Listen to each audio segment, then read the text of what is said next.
pradžia tai kad lentų gamyba iš tikrųjų kietmedžio tai buvo, o dabar nuo 2008 metų krizės tai pradėjom malkų gamybą.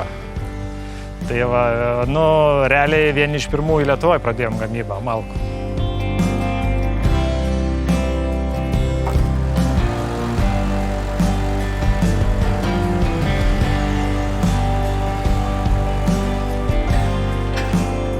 Labai buvo seni katilai, labai nenažus, o dabar tikrai puikiai viskas.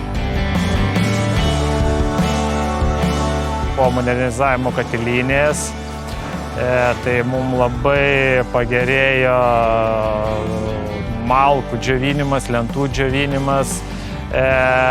Malkų tai tikrai jokių pretenzijų dabar, nes visai kitas našumas, kitos temperatūros ir kokybė, ir laikas, viskuo ir net kaip pasakius šituo, net biokūro, nes visą, ką pas mus lieka atliekos nuo medienos, mes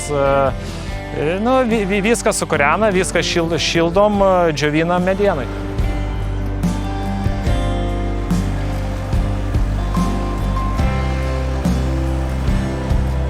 Kad verslui padeda augti, tai tikrai, žymiai tikrai padeda ir tikrai visiems rekomenduoju. Žiūrėkit vietos veiklos grupės puslapis, projektus, galvokit apie kažkokias tai idėjas ir įgyvendinsit.